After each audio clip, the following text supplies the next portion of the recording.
Let's just ignore the fact that I have 71 messages. I think you guys can tell that I don't give a shit. Anyway, we've got shit to do. Let me introduce you to my boys. Yeah, these are our cards. These are our demons. And our intimacy level is... Well, as you see, I have a lot of favoritism for 2 certain characters, and they're the only characters. Intimacy 5. So I think that explains it. Feels getting there, though.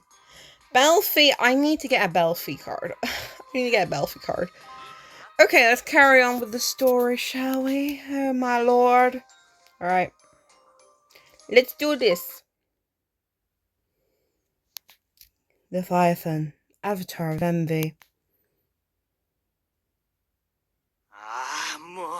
How about this? I vote for you to die, Mammon. Duh! Levi. Listen up, human. This here's Leviathan, the Avatar of Envy. He's the third oldest of his brothers. Since his name's so hard to say, you can just call him Levi. Okay then, let's move on. Mammon, give me back my money, then go crawl in a hole and die. Come on, I told you I get it to you. I just need a little more time, and you still want me to die even after I give it back? That's real harsh, Levi. You need a little more time. How much more?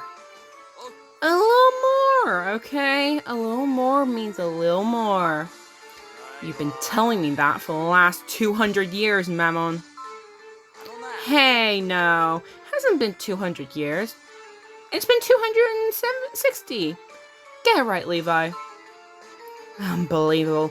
Seriously, Mammon, I'm what? Scum? Is that what you're gonna say? You're a lowlife and a waste of space. Hey! Come on, that's even worse. Whatever, just give me back my money. I need to buy the Blu-ray box set of Journey to the Devildom, the tale of a little she-devil and her reluctant companion. The initial round of copies include promotional tickets to a live event as a special bonus. I've got no idea what you're talking about, Levi. But it doesn't matter, because I don't even have any money to give you. How am I supposed to give back money I don't have, huh? So then you're telling me you refuse to pay me back. What? You looking for a fight? Is that it?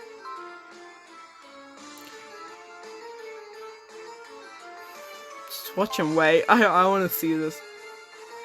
Listen, human, you remember my advice from before about what to do when dealing this attack. Well, you're about to witness that for real, so time for you to die, because if it's either you or me, it ain't gonna be me. Hold on, I thought your advice was to either run away or... What? Damn it, Mammon! That ass!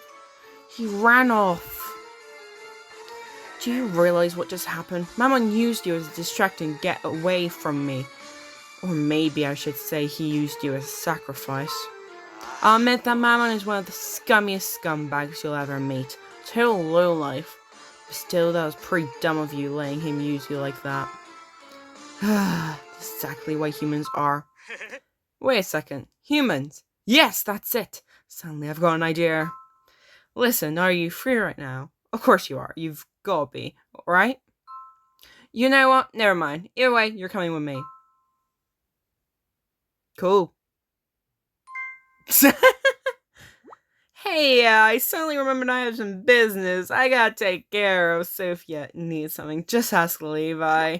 Oh, and just to make sure, don't go around telling stuff to Lucifer, you got that?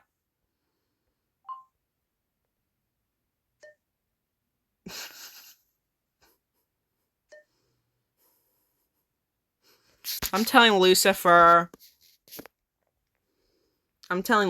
You can't stop me, Mammon. I'm telling Lucifer. Okay. We're gonna party, guys. Let's go. Well, this is. Yeah, okay. Yep, that. That was over very quickly. I'm a bit over leveled at the moment. Little surprise guest. Who is it? Oh. Hi, Leviathan. Do you want a cupcake, baby? Enjoy that. Here you go, little pats. Yeah. There we go. He didn't give me a present though. I am now angry. I deserve a present. Okay, let's go. Yep, okay. That was done in seconds.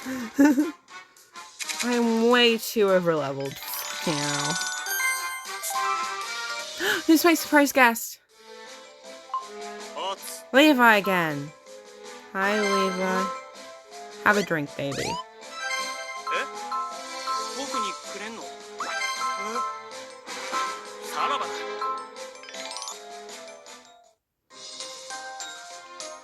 Hehe. Story time. The Tale of the Seven Lords. Okay. Oh my god, we're gonna do this. Okay. I love his room, by the way. It's so fucking aesthetically pleasing. I love it. Oh, I forgot to read that. Why do you think I did it? Isn't it obvious? Imagine what would happen if someone saw me inviting you into my room. Human doesn't even look like an otaku, but a normie. You know what people would say, right? Are you worried that people might gossip? Of course not! That's crazy. There's room in my heart for only one person. She's animated. Always stay faithful to my dear, sweet Ruri-chan. Always. I want people to gossip. I mean, me and some non-otaku, some normie, and not only that, three-dimensional one from the real world. It's insane, that's what it is. The bookcase is full of thick hardcover books as big as encyclopedias. Hey! My bookshelf as well! Though on the left side more than the right side. Tale of the Seven Lords, the Lord of Shadow awakens. What is it, human? What are you looking at? Wait, that looks like the Tale of the Seven Lords. Are you a fan of that too? Huh? Never heard of it. Excuse me? You don't know TSL? And you call yourself a human. Just how clueless are you? How could you not know? Just the fact that you don't know TSL alone is proof that you've been wasting your life. So I'm going to do you a favor and teach you about TSL. Make sure you pay attention. Here we go. The Tale of Seven Lords, otherwise known as TSL, is a series of fantasy novels written by Christopher, I'm not going to say that last name. It's a heroic epic spanning 138 volumes, and it's the most widely read fantasy series in the world. There are even theatrical versions, an anime series, and feature films too, and it's been translated into a total of 182 different languages. The 1990s theatrical version was an utter disaster, owing to the fact that they added several characters that were not present in the original manuscript. At the time, I was like, this producer totally needs to crawl in a hole and die. But then the 2015 version came out, and it was amazing. Better than amazing, if you ask me. It showed that needlessly cramming a female lead in there alongside Henry was a bad idea. That's not what he needs. What he needs is a friend who really understands him. And the 2015 version proved that. Also, the most vital element of the story is that each of the seven lords is so unique. They're all so interesting in their own peculiar way. That's what makes TSL so great. The lords are all brothers. The oldest is called the Lord of Corruption. He doesn't come across as being so bad at first, but he's always plotting and planning in secret. Reminds me of someone. The second oldest is the Lord of Fools, a scumbag who'll do anything for money. The third oldest is called the Lord of Shadows, a brooding recluse. The fourth oldest is known as the Lord of Masks. He masquerades as a high-status, upstanding member of society, but underneath it all, he's an inhumane monster. The fifth oldest, the Lord of Lechery, only ever thinks of sex. The sixth oldest is the Lord of Flies. He only ever thinks of food. People get the reference. People get the demonology reference. Then there's the seventh oldest, called the Lord of Emptiness. He's weird. You never know what's running through his head. Seems most people like the oldest lord, the Lord of Corruption, the best. Everyone always talks about how great he is. But not me. I like the third lord way more. I wonder why. Of course, I like Henry too. He's the protagonist. He's almost as great as the third lord. The second lord is total scum. A hopeless degenerate that leads a life of extravagancy and indulgence. He's always causing trouble for the third lord. He's got these magical pigs that can give birth to solid gold piglets. He treasures them above all else. So Henry goes and talks to the pigs, and using his wit and power of persuasion, convinces them to leave him. Then he leads every last one of them away and presents them to the third lord as a gift. Wow, I mean, they're such good friends. You can always feel it. It's enough to make you cry. Oh, and then there's one really awesome moment when the two of them realize they both like and respect each other, and they high five. I just love that part, you know. I wish I could have a moment like that. I wish I could be like the third lord. I may be a recluse like him, but we're totally different because he's got an amazing friend like Henry. Check it out! See that goldfish in the fresh fish tank there? The one that is alone in a massive fish tank? Yes, I can see him. He's actually named Henry. I love TSL so much that I couldn't help naming him after the main character. But I can't really high-five the fish, can I? I mean, you can try. The original for TSL, Christopher, I'm not gonna say his name. He's actually a human, you know. That's why I'm so jealous of you guys. Humans are so lucky. You've got a subscription service that lets you watch your favorite anime anytime. You can go to Akihabara whenever you want. Why do only you guys get to experience all the good stuff? I mean, humans' whole concept of pleasure originally came from us demons, you know. We gave it to you. So why can't we have a little of that back now, huh? I mean, I want to be able to go to a Japanese maid cafe too. I want to hear the maids welcome me as if I'm the master of the house. To have them draw ketchup hearts on my fried rice omelette. To experience the magic of all. I want to cosplay as Henry and then go stand in the center of Akihabara. Or maybe under that one building in Tokyo, shaped like an upside down triangles. And once I'm there, I want to perform Henry's super powerful signature finishing move for all to see and say the incantation that goes with it. I want to shout to the top of my lungs. Actually, you know what? I want to be Henry. Is this how it sounds like when you're near weebs? I'm gonna be honest. Oh. Yeah. This is sounding too close to home now. This is sounding too close to home. Fucking hell, Leviathan.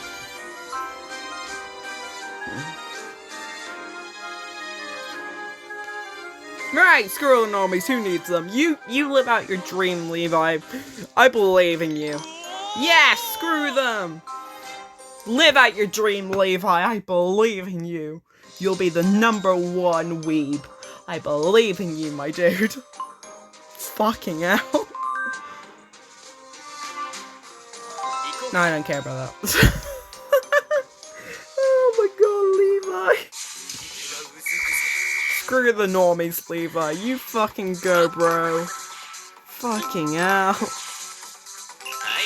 I believe in Levi and his dream. I believe in Levi and his dream.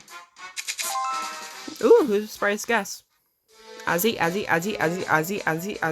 Yes! Hi, gorgeous. Do you want some cake? I would love to enjoy it with you. Yes, there will be a next time, darling. There'll always be a next time for you in my heart. Right? Story time. So, Levi, what do you want to tell me? Alright, enough. This is starting to depress me.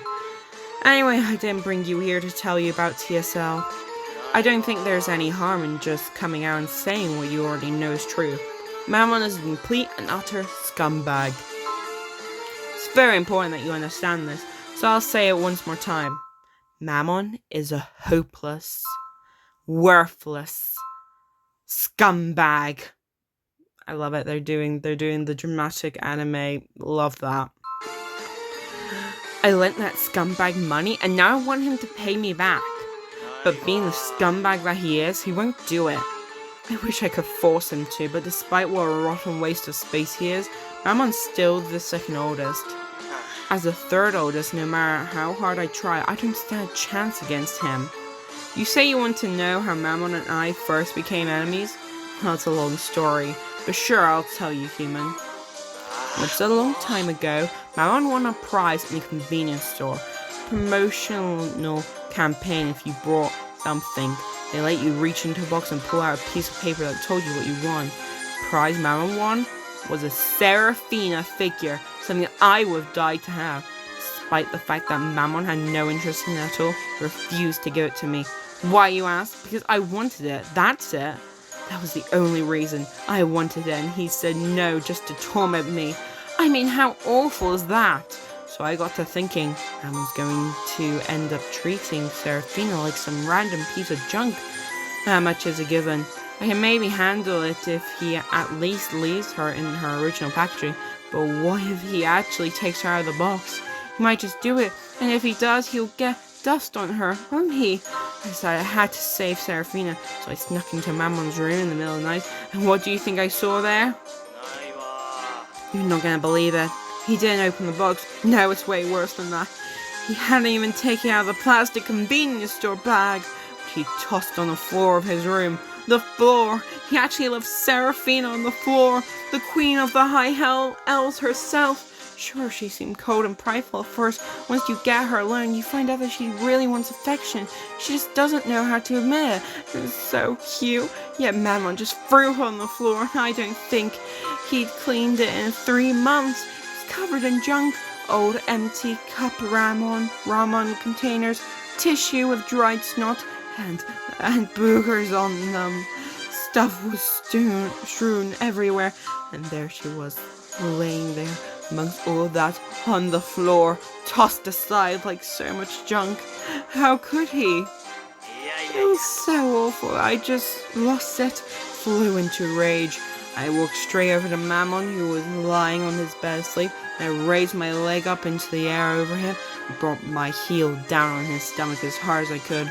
Next thing I knew, he wasn't there on the bed anymore. It all happened so fast. He moved with incredible speed, grabbed me, picked me up, and slammed me headfirst into the floor in a pile driver. The worst thing is that he was stark naked. Levi! Levi is traumatized. Confirmed. As I started to lose consciousness, I remember thinking, why does he have to sleep in the nude? Could at least put on some underwear. I don't remember anything else after that. You've seen just how fast he is yourself, haven't you? No one aside from Lucifer or Beale has this kind of speed. But if, say, a human made a pact with Mammon and bound him to the service, then he'd have to do whatever the human told him to. Which means that if you make a pact with Mammon and ordered him to give me back my money, he wouldn't have any choice but to do it. What's a pact? A pact with a demon. Haven't you seen that in movies and such? The demon lends his strength to a human to make their wish come true in exchange for their soul. Actually, sounds pretty cool. Your reaction is kind of worrisome considering I don't even tell you about the risks yet, but oh well. I mean, it kind of does tell you the risk. Using demons sound cool, right? You want to give it a try? Also, I'm sure it would be useful having him as your servant. I mean, despite how awful he is, he's still a powerful demon. But I bet you feel worried, being dragged down here to Delvedom and all. So I don't think it would end up being a bad deal for you either. Don't you agree?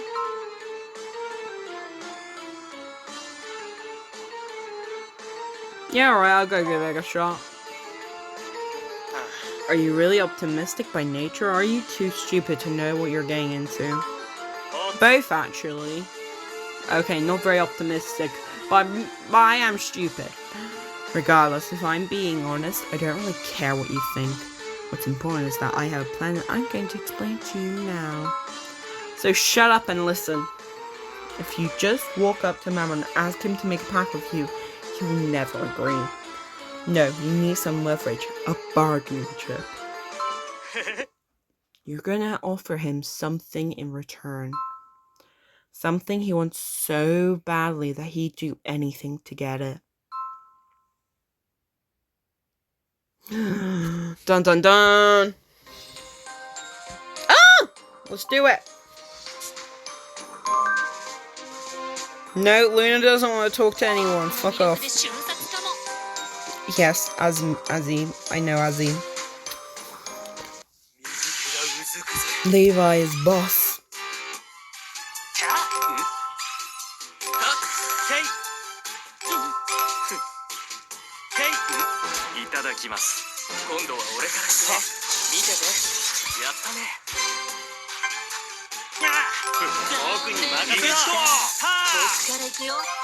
Azzy! It's Levi versus Levi. Love that. I got no visitors. How dare they? And that is lesson 1 complete. That's lesson 1 completed, guys. Oh.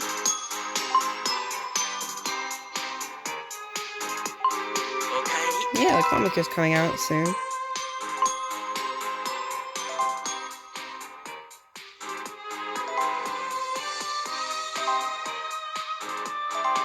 Yay!